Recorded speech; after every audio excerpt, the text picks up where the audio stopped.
Hi hello ನಮಸ್ತೆ guarantee ಸ್ಪೆಷಲ್ಗೆ ಸ್ವಾಗತ. ನಾನು ಅಖಿಲೇಶ್ ದಬ್ಬೆಕಟ್ಟೆ. ಸಿದ್ದು ಬದಲಾಗಲ್ಲ, ಮೋದಿಗೆ ಕಷ್ಟ ತಪ್ಪಿದ್ದಲ್ಲ. ಕೋಡಿಮಠ ಶ್ರೀ ಸ್ಫೋಟಕ ಭವಿಷ್ಯ. ವಾಯು, ಅಗ್ನಿ, ಜಲ, ಭೂಮಿ, ಹಿಮ, ಸುನಾಮಿ, ಸಾಂಕ್ರಾಮಿಕ ರೋಗ ತಾಂಡವ. ಗೌರಿ ಶಂಕರ ಶಿವ ಶಿವ ಅಂದಿತು. ಇದೇ ಈ ಹೊತ್ತಿನ ವಿಶೇಷ. ಕೋಡಿ ಪ್ರಳಯ ಭವಿಷ್ಯ.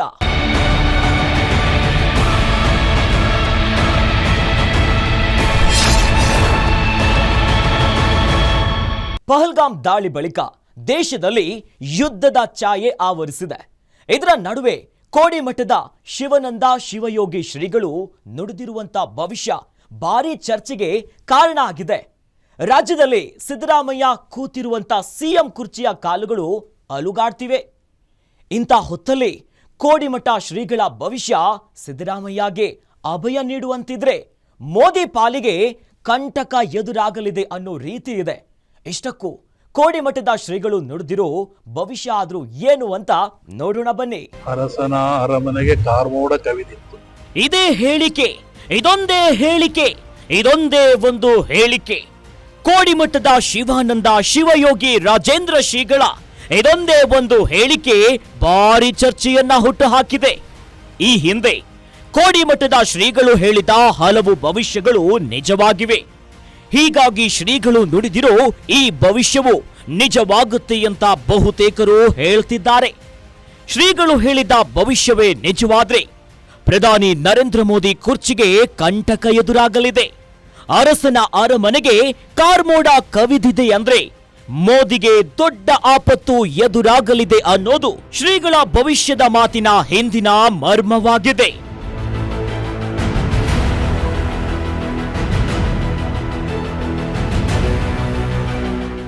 ಪ್ರಧಾನಿ ನರೇಂದ್ರ ಮೋದಿಗೆ ಕಾದಿದೆಯಾ ದೊಡ್ಡ ಅಪಾಯ? ಪಾಕ್ ವಿರುದ್ಧ ಯುದ್ಧಕ್ಕೆ ಮುಂದಾದ್ರೆ ಅಪಾಯ ಫಿಕ್ಸ್.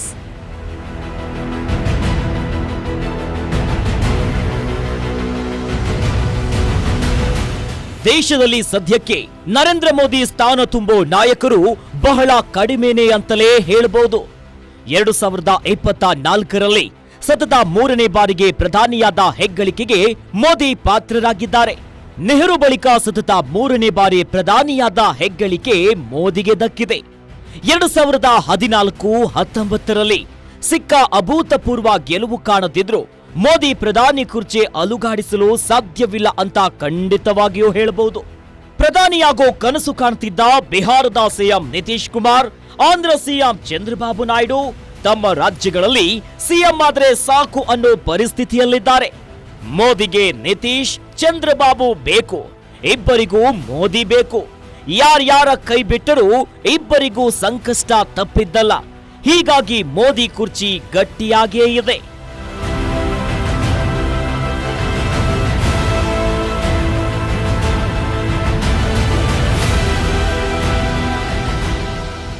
ಕೋಡಿಮಠದ ಶ್ರೀಗಳು ಅರಸನ ಮನೆಗೆ ಕಾರ್ಮೋಡ ಕವಿದಿತು ಅಂತ ಹೇಳಿದ್ದಾರೆ. ರಾಷ್ಟ್ರ ಮಟ್ಟದಲ್ಲಿ ಯಾವುದಾದ್ರೂ ಅಪಾಯ ಕಾದಿದ್ಯಾ ಅನ್ನೋ ಪ್ರಶ್ನೆಗೆ ಶ್ರೀಗಳು ಈ ಉತ್ತರವನ್ನ ನೀಡಿದ್ದಾರೆ. ಪ್ರಧಾನಿ ನರೇಂದ್ರ ಮೋದಿ ರಾಜಕೀಯವಾಗಿ ಸವಾಲು ಹಾಕುವ ದಿಟ್ಟ ಎದುರಾಳಿ ಇಲ್ಲ. ಮೋದಿಗೆ ಸರಿಸಾಟಿಯಾಗೋ ನಾಯಕರು ಸದ್ಯಕ್ಕೆ ಯಾರೂ ಇಲ್ಲ. ಹೀಗಾಗಿ ಶ್ರೀಗಳು ನುಡಿದಿರೋ ಭವಿಷ್ಯ ಪಾಕಿಸ್ತಾನದ ವಿರುದ್ಧ ಭಾರತ ತೆಗೆದುಕೊಳ್ಳೋ ನಿರ್ಧಾರಕ್ಕೆ ಸಂಬಂಧಿಸಿದ್ದಾಗಿದೆ ಅಂತ ತಿಳಿದಿರೋರು ಹೇಳ್ತಿದ್ದಾರೆ.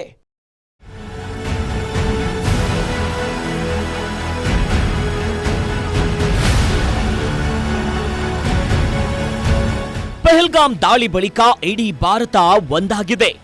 ಉಗ್ರರನ್ನ ಪೊಣೆದು ಪೋಷಿಸುವ ಪಾಕಿಸ್ತಾನಕ್ಕೆ ಸರಿಯಾಗಿ ಬುದ್ಧಿ ಕಲಿಸಿ ಅಂತ ಜನ ಆಗ್ರಹಿಸುತ್ತಿದ್ದಾರೆ.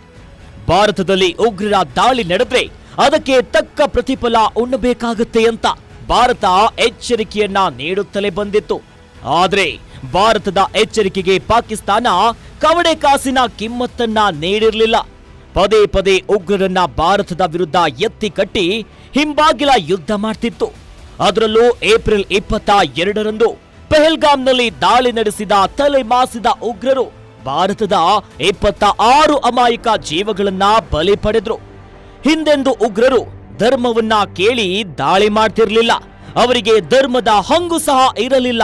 ಆದ್ರೆ ಪಹಲ್ಗಾಮ್ನಲ್ಲಿ ಮೊದಲ ಬಾರಿಗೆ ಹಿಂದೂಗಳನ್ನ ಟಾರ್ಗೆಟ್ ಮಾಡಿ ಉಗ್ರರು ದಾಳಿ ನಡೆಸಿದ್ರು.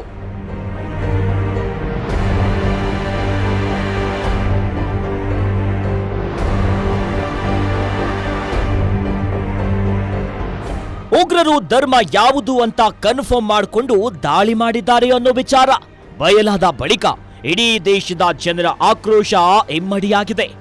ಹಿಂದೂಗಳನ್ನ ಹೆಕ್ಕಿ ಕೊಂದಿದ್ದಾರೆ ಅನ್ನೋದು ಗೊತ್ತಾದ ಬಳಿಕ ಉಗ್ರರ ವಿರುದ್ಧ ಜನರಲ್ಲಿ ಮಡುಗಟ್ಟಿದ್ದ ಆಕ್ರೋಶ ಹೊರಬಂದಿದೆ. ಉಗ್ರರ ವಿರುದ್ಧ ಕೇಂದ್ರ ಸರ್ಕಾರ ಪ್ರತೀಕಾರವನ್ನ ತೆಗೆದುಕೊಳ್ಳಬೇಕು. ಉಗ್ರರನ್ನ ಪೋಷಿಸುತ್ತಿರುವ ಪಾಕಿಸ್ತಾನಕ್ಕೆ ಸರಿಯಾದ ಬುದ್ಧಿ ಕಲಿಸಬೇಕು ಅನ್ನೋದು ಜನರ ಆಗ್ರಹವಾಗಿದೆ. ಕೇಂದ್ರ ಸರ್ಕಾರ ಕೂಡ ಪಾಕಿಸ್ತಾನದ ವಿರುದ್ಧ ಪ್ರತೀಕಾರವನ್ನ ತೆಗೆದುಕೊಳ್ಳಲು ಸಿದ್ಧತೆ ನಡೆಸುತ್ತಿದೆ. ಆದ್ರೆ ಪಾಕಿಸ್ತಾನದ ವಿರುದ್ಧ ಯಾವ ರೀತಿ ಪ್ರತೀಕಾರವನ್ನ ತೆಗೆದುಕೊಳ್ಳುತ್ತೆ ಅನ್ನೋದು ಮಾತ್ರ ಗೊತ್ತಿಲ್ಲ. ಹೀಗಾಗಿ ಪಾಕಿಸ್ತಾನದ ವಿರುದ್ಧ ಪ್ರತೀಕಾರ ತೀರಿಸಿದ ಬಳಿಕ ಮೋದಿಗೆ ಕಂಟಕ ಎದುರಾಗೋ ಸಾಧ್ಯತೆ ಇದೆ.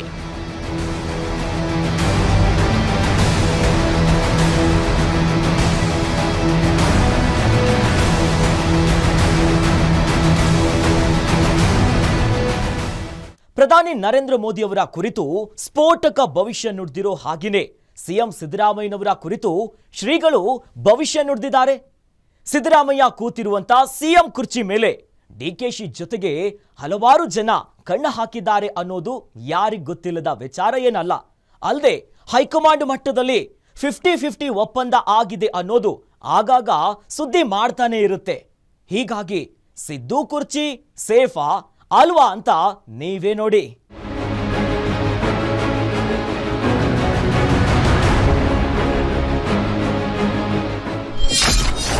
ಸಂಕ್ರಾಂತಿವರೆಗೆ ಸಿದ್ದರಾಮಯ್ಯ ಕುರ್ಚಿ ಸೇಫ್.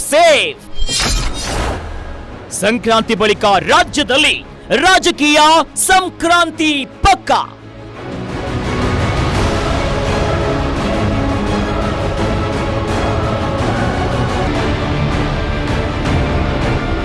ಪ್ರಧಾನಿ ಮೋದಿಗೆ ಒಂದಲ್ಲ ಒಂದು ಆಪತ್ತು ಬರುತ್ತೆ ಅಂತ ಶ್ರೀಗಳು ಭವಿಷ್ಯ ನುಡಿದಿದ್ದಾರೆ.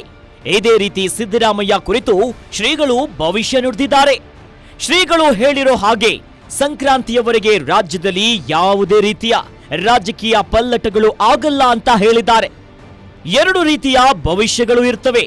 ಒಂದು ಯುಗಾದಿ ಭವಿಷ್ಯ, ಇನ್ನೊಂದು ಸಂಕ್ರಾಂತಿ ಭವಿಷ್ಯ.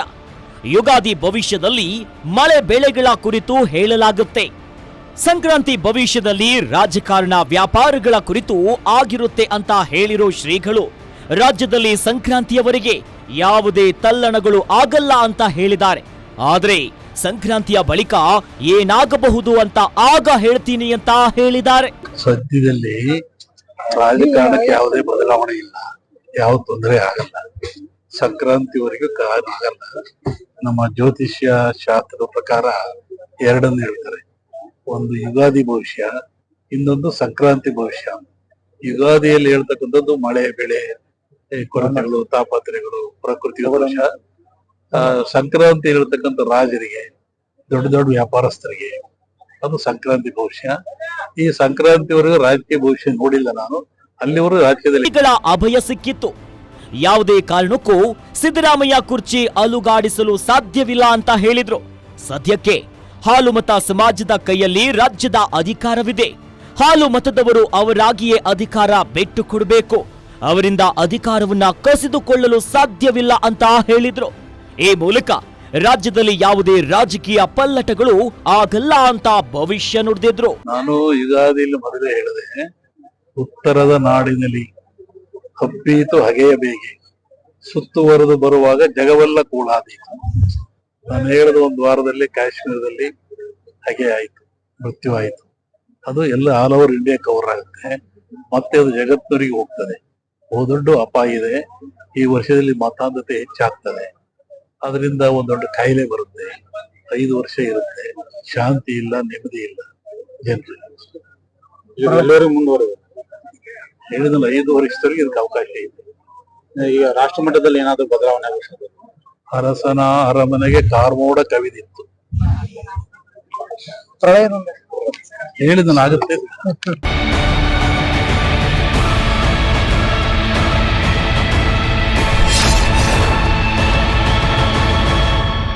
ಶ್ರೀಗಳು ಕೇವಲ ಸಾಂಕ್ರಾಮಿಕ ರೋಗದ ಕುರಿತು ಮಾತ್ರ ಭವಿಷ್ಯ ನುಡಿದಿಲ್ಲ, ಬದಲಿಗೆ ಪ್ರಾಕೃತಿಕ ವಿಕೋಪಗಳ ಬಗ್ಗೆಯೂ ಕೂಡ ಭವಿಷ್ಯ ನುಡಿದಿದ್ದಾರೆ. ಶ್ರೀಗಳು ನುಡಿದಿರುವಂತ ಭವಿಷ್ಯದಲ್ಲಿ ಜಗತ್ತು ಕಂಡು ಕೇಳರಿಯದ ವಿಕೋಪಗಳಿಗೆ ತುತ್ತಾಗುತ್ತೆ ಅಂತ ಹೇಳಿದ್ದಾರೆ. ಪ್ರಕೃತಿಯ ಮೇಲೆ ಮನುಷ್ಯ ಎಸಗುತ್ತಿರುವಂತ ದೌರ್ಜನ್ಯಗಳು ಒಂದೆರಡಲ್ಲ. ಇದಕ್ಕಾಗಿ ಪ್ರಕೃತಿ ಮಾತೆ ಮುನಿಸ್ಕೊಂಡು ಮನುಕುಲಕ್ಕೆ ತೀವ್ರ ಸಂಕಷ್ಟವನ್ನ ತಂದಿಡ್ತಿದ್ದಾಳೆ ಅಂತ ಹೇಳಿದ್ದಾರೆ.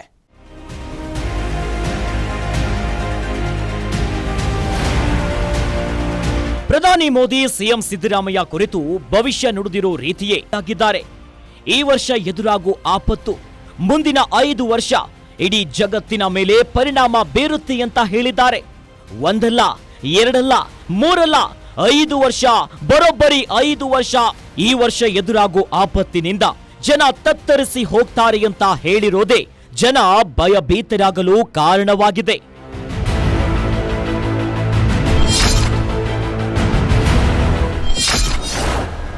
ಮತಾಂಧತೆಯಿಂದ ಶುರುವಾಗುತ್ತಂತೆ ಹೊಸ ಕಾಯಿಲೆ. ಕೊರೋನಾ ಎಫೆಕ್ಟ್ ರಿಪೀಟ್ ಆಗುತ್ತೆ ಎಂದು ಶ್ರೀಗಳ ಭವಿಷ್ಯ.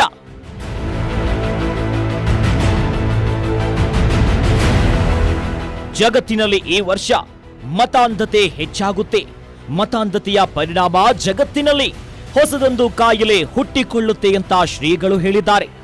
ಈ ಬಾರಿ ಹುಟ್ಟಿಕೊಳ್ಳೋ ಹೊಸ ಕಾಯಿಲೆ ಕೊರೋನಾಗಿಂತ ಡೇಂಜರ್ ಅನ್ನೋ ರೀತಿ ಶ್ರೀಗಳು ಮಾತನಾಡಿದ್ದಾರೆ.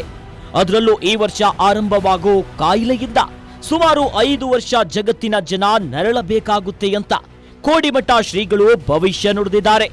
ದೊಡ್ಡ ಅಪಾಯ ಇದೆ. ಈ ವರ್ಷದಲ್ಲಿ ಮತಾಂಧತೆ ಹೆಚ್ಚಾಗ್ತದೆ. ಅದರಿಂದ ಒಂದು ದೊಡ್ಡ ಕಾಯಿಲೆ ಬರುತ್ತೆ. 5 ವರ್ಷ ಇರುತ್ತೆ. ಶಾಂತಿ ಇಲ್ಲ, ನೆಮ್ಮದಿ ಇಲ್ಲ ಜನರಿಗೆ. ಹೇಳಿದ್ನಲ್ಲ, 5 ವರ್ಷದವರೆಗೆ ಇದಕ್ಕೆ ಅವಕಾಶ ಇದೆ.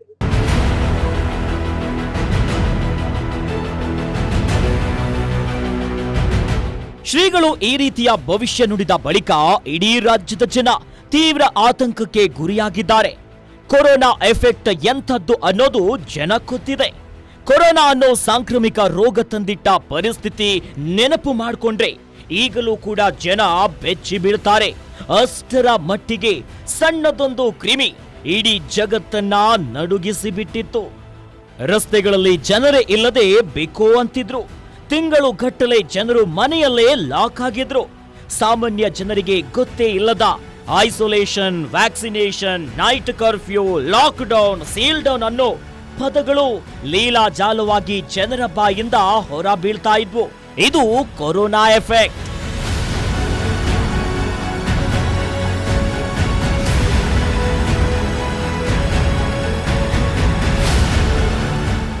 ರಾಜಕೀಯದ ಕುರಿತು ಸ್ಫೋಟಕ ಭವಿಷ್ಯ ನುಡಿದಿರೋ ಕೋಡಿಮಠದ ಶ್ರೀಗಳು ಪ್ರಾಕೃತಿಕ ವಿಕೋಪಗಳ ಬಗ್ಗೆಯೂ ಕೂಡ ಭವಿಷ್ಯ ನುಡಿದಿದ್ದಾರೆ. ಕೋಡಿಮಠದ ಶ್ರೀಗಳ ಭವಿಷ್ಯ ಕೇಳಿದ ಬಳಿಕ ಇಡೀ ರಾಜ್ಯದ ಜನ ಬೆಚ್ಚಿ ಬಿದ್ದಿದ್ದಾರೆ. ಅದರಲ್ಲೂ ಮುಂದಿನ 5 ವರ್ಷದ ಕುರಿತು ಶ್ರೀಗಳು ನುಡಿದಿರೋ ಭವಿಷ್ಯವನ್ನ ಕೇಳಿ ಜನ ಬೆವತು ಹೋಗಿದ್ದಾರೆ. ಇಷ್ಟಕ್ಕೂ ಕೋಡಿಮಠದ ಶ್ರೀಗಳು ನುಡಿದಿರೋ ಆ ಸ್ಫೋಟಕ ಭವಿಷ್ಯ ಆದ್ರೂ ಏನು ಅಂತ ನೋಡೋಣ ಬನ್ನಿ. ವಾಯು, ಜಲ, ಅಗ್ನಿ, ಭೂ, ಹಿಮ ಸುನಾಮಿಗಳು ಸೃಷ್ಟಿ. ಗೌರಿ ಶಂಕರ ಶಿವ ಶಿವ, ದೆಹಲಿಗೂ ಕಾದಿದೆ ಅಪಾಯ.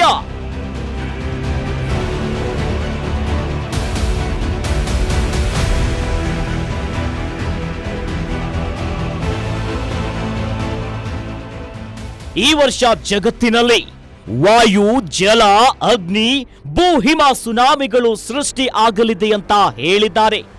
ಜಗತ್ತು ಕಂಡು ಕೇಳರಿಯದ ಚಂಡಮಾರುತಗಳಿಗೆ ಸಾಕ್ಷಿಯಾಗಲಿದೆ ಅಂತ ಶ್ರೀಗಳು ಭವಿಷ್ಯ ನುಡಿದಿದ್ದಾರೆ. ನಮ್ಮಲ್ಲಿ ಬಹುತೇಕರು ಸುನಾಮಿ ಅಂದ್ರೆ ಹೇಗಿರುತ್ತೆ ಅಂತ ನೋಡಿದ್ದೇವೆ. ಆಳ ಸಮುದ್ರದಲ್ಲಿ ಸಂಭವಿಸೋ ಭೂಕಂಪದಿಂದ ಸಮುದ್ರದ ನೀರು ಉಕ್ಕಿ ಉಕ್ಕಿ ಭಾರೀ ಗಾತ್ರದ ಅಲೆಗಳು ಏಳುತ್ತವೆ. ಸುಮಾರು 16ರಿಂದ 17 ಅಡಿ ಎತ್ತರದ ಅಲೆಗಳು ದಡಕ್ಕೆ ಅಪ್ಪಳಿಸಿ ಅಲ್ಲಿರುವುದೆಲ್ಲವನ್ನ ಸಮುದ್ರದ ಒಡಲು ಸೇರಿಸುತ್ತೆ. ಅದೇ ರೀತಿ ಈ ಬಾರಿಯೂ ಸಹ ದೊಡ್ಡ ಸುನಾಮಿಗೆ ಜಗತ್ತು ಸಾಕ್ಷಿಯಾಗುತ್ತೆ ಅಂತ ಶ್ರೀಗಳು ಭವಿಷ್ಯ ನುಡಿದಿದ್ದಾರೆ. ಯುಗಾದಿಯಲ್ಲಿ ಮೊದಲೇ ಹೇಳಿದೆ, ಉತ್ತರದ ನಾಡಿನಲ್ಲಿ ಹಬ್ಬೀತು ಹಗೆಯ ಬೇಗೆ, ಸುತ್ತುವರೆದು ಬರುವಾಗ ಜಗವೆಲ್ಲ ಕೂಳಾದೀತು. ನಾನು ಹೇಳಿದ 1 ವಾರದಲ್ಲಿ ಕಾಶ್ಮೀರದಲ್ಲಿ ಹಾಗೆ ಆಯ್ತು, ಮೃತ್ಯು ಆಯ್ತು. ಅದು ಎಲ್ಲ ಆಲ್ ಓವರ್ ಇಂಡಿಯಾ ಕವರ್ ಆಗುತ್ತೆ, ಮತ್ತೆ ಅದು ಜಗತ್ತಿನವರಿಗೆ ಹೋಗ್ತದೆ. ಬಹುದೊಡ್ಡ ಅಪಾಯ ಇದೆ.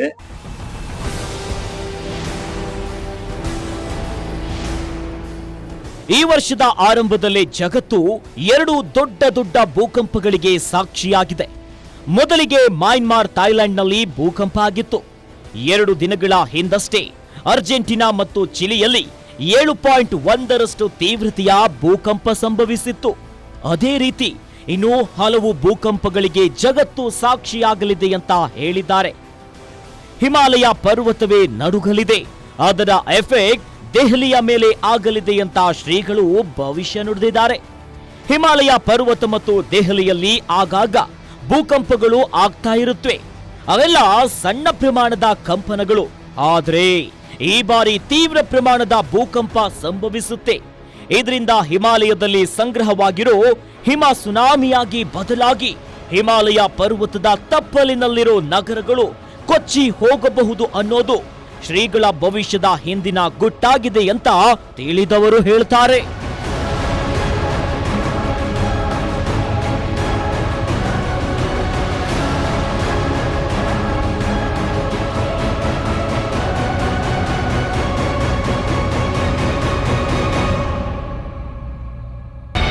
ಪ್ರಾಕೃತಿಕ ವಿಕೋಪಗಳು, ಸಾಂಕ್ರಾಮಿಕ ರೋಗದ ಕುರಿತು ಕೋಡಿಮಠದ ಶ್ರೀಗಳು ಭವಿಷ್ಯ ನುಡಿದಿರೋದು ಜಗತ್ತಿನ ರಾಷ್ಟ್ರಗಳ ಕುರಿತು ಸಹ ಭವಿಷ್ಯ ನುಡಿದಿದ್ದಾರೆ. ಪಹಲ್ಗಾಮ್ ದಾಳಿ ಕುರಿತು ಮೊದಲೇ ಮುನ್ನೆಚ್ಚರಿಕೆಯನ್ನ ನೀಡಿದ್ದೆ ಅಂತ ಕೋಡಿಮಠದ ಶ್ರೀಗಳು ಹೇಳ್ತಿದ್ದಾರೆ. ಜಗತ್ತಿನ ರಾಷ್ಟ್ರಗಳ ಕುರಿತು ಶ್ರೀಗಳು ಏನು ಭವಿಷ್ಯ ನುಡಿದಿದ್ದಾರೆ, ಪಹಲ್ಗಾಮ್ ದಾಳಿ ಬಗ್ಗೆ ಶ್ರೀಗಳು ಏನಂತ ಹೇಳಿದ್ದಾರೆ ಅಂತ ನೋಡೋಣ ಬನ್ನಿ. ಜಗತ್ತಿನ 3-4 ದೇಶಗಳ ನಾಯಕರ ಅಪಮೃತ್ಯು ಭವಿಷ್ಯ. ಇಡೀ ಜಗತ್ತಿನಲ್ಲಿ ಭಾರೀ ತಲ್ಲಣಗಳು, ವಿಶ್ವಕ್ಕೆ ಆತಂಕ. ಅಪಮೃತ್ಯುವಿಗೆ ಗುರಿಯಾಗ್ತಾರೆ ಅಂತ ಕೋಡಿಮಠದ ಶ್ರೀಗಳು ಭವಿಷ್ಯ ನುಡಿದಿದ್ದಾರೆ. ದೊಡ್ಡ ದೊಡ್ಡ ನಾಯಕರ ಅಪಮೃತ್ಯುವಿಂದಾಗಿ ಜಗತ್ತಿನಲ್ಲಿ ಭಾರೀ ತಲ್ಲಣಗಳು ಸೃಷ್ಟಿಯಾಗುತ್ತವೆ. ಇದರಿಂದ ಜಗತ್ತಿನಲ್ಲಿ ಆತಂಕದ ಪರಿಸ್ಥಿತಿ ಸೃಷ್ಟಿಯಾಗುತ್ತದೆ. ಇದರಿಂದ ಇಡೀ ಭೂಮಿಗೆ ಅಪಾಯ ಕಟ್ಟಿಟ್ಟ ಬುತ್ತಿ ಅಂತ ಕೋಡಿಮಠದ ಶ್ರೀಗಳು ಭವಿಷ್ಯ ನುಡಿದಿದ್ದಾರೆ. ಜಗತ್ತಿನಲ್ಲಿ ಈಗಾಗಲೇ ನಡೀತಿರೋ 2 ಯುದ್ಧಗಳಿಂದಾಗಿ ಯಾವ ಕ್ಷಣದಲ್ಲಿ ಏನಾಗುತ್ತೋ ಅನ್ನೋದು ಗೊತ್ತಾಗದೆ ಜನ ಕಂಗಾಲಾಗಿ ಹೋಗಿದ್ದಾರೆ. ಇದರ ನಡುವೆ ಜಗತ್ತಿನ 3-4 ದೊಡ್ಡ ದೊಡ್ಡ ನಾಯಕರು ಅಪಮೃತ್ಯುವಿಗೆ ಗುರಿಯಾಗ್ತಾರೆ ಅಂತ ಶ್ರೀಗಳು ಹೇಳಿರೋದ್ರಿಂದ ರಾಜ್ಯದ ಜನರಲ್ಲಿ ಭಯಭೀತಿ ಹುಟ್ಟಿಸಿದೆ. ಜಗತ್ತಿನ 3-4 ಜನ ರಾಜಕೀಯ ಮಹಾಧುರಂತರು ಅಪಮೃತ್ಯು ಹೊಂತಾರೆ. ಎಲ್ಲ ದೇಶಗಳು ತಲ್ಲಣಗೊಳ್ತವೆ. ವಿಪರೀತವಾದ ಬಿಸಿಲು, ಒಲೆ ಉರಿದರೆ ನಿಲ್ಲಬಹುದು, ದರಗಳು ನಿಲ್ಲಕ್ಕಾಗಲ್ಲ ಅಂತ ಬಿಸಿಲಿದೆ. ಪಹಲ್ಗಾಮ್ ದಾಳಿ ಬಗ್ಗೆ ಶ್ರೀಗಳು ನೀಡಿದ್ರಂತೆ ಮುನ್ನೆಚ್ಚರಿಕೆ.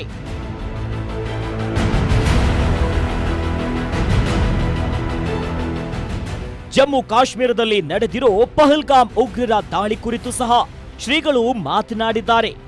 ಯುಗಾದಿ ಹಬ್ಬದ ದಿನ ತಾನು ನುಡಿದ ಭವಿಷ್ಯದಲ್ಲಿ ಉಗ್ರರ ದಾಳಿ ಬಗ್ಗೆ ಎಚ್ಚರಿಸಿದ್ದೆ.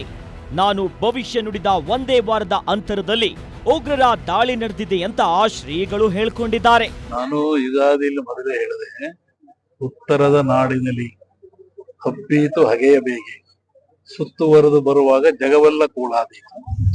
ನಾನು ಹೇಳಿದ 1 ವಾರದಲ್ಲಿ ಕಾಶ್ಮೀರದಲ್ಲಿ ಹಾಗೆ ಆಯ್ತು, ಮೃತ್ಯು ಆಯ್ತು.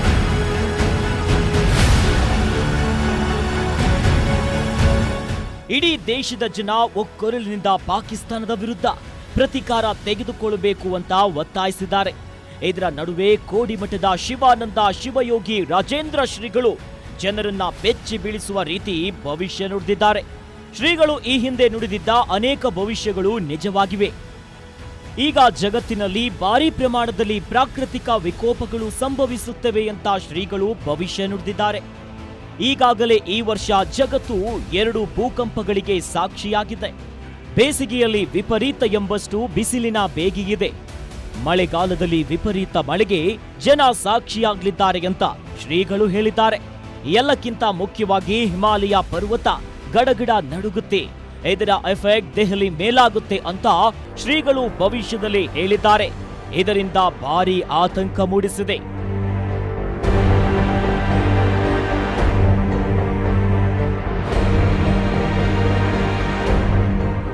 ಶ್ರೀಗಳ ಪ್ರಕಾರ ರಾಜಕೀಯವಾಗಿ ಸಿದ್ದರಾಮಯ್ಯ ಸೇಫ್ ಆಗಿದ್ರೆ ಪ್ರಧಾನಿ ಮೋದಿ ಮುಂದಿನ ದಿನಗಳಲ್ಲಿ ಸವಾಲಿನ ಪರಿಸ್ಥಿತಿಯನ್ನ ಎದುರಿಸಲಿದ್ದಾರೆ. ಪಹಲ್ಗಾಮ್ ದಾಳಿ ಬಳಿಕ ಮೋದಿ ನಿಜವಾಗಿಯೂ ಕೂಡ ಸವಾಲಿನ ಪರಿಸ್ಥಿತಿಯಲ್ಲಿದ್ದಾರೆ. ಇಡೀ ದೇಶದ ಜನ ಪಾಕಿಸ್ತಾನದ ವಿರುದ್ಧ ಪ್ರತೀಕಾರ ತೀರಿಸಿಕೊಳ್ಳೋಕೆ ಒತ್ತಡ ಹೇರ್ತಿದ್ದಾರೆ. ಇದೇ ರೀತಿ ಕೇಂದ್ರ ಸರ್ಕಾರ ಕೂಡ ಪಾಕಿಸ್ತಾನದ ವಿರುದ್ಧ ಕ್ರಮಕ್ಕೆ ಎಲ್ಲ ತಯಾರಿಗಳನ್ನ ನಡೆಸುತ್ತಿದೆ. ಹೀಗಾಗಿ ಮುಂದಿನ ದಿನಗಳಲ್ಲಿ ಯಾವ ಪರಿಸ್ಥಿತಿ ಎದುರಾಗುತ್ತೆ ಅಂತ ಕಾದು ನೋಡಬೇಕಾಗಿದೆ.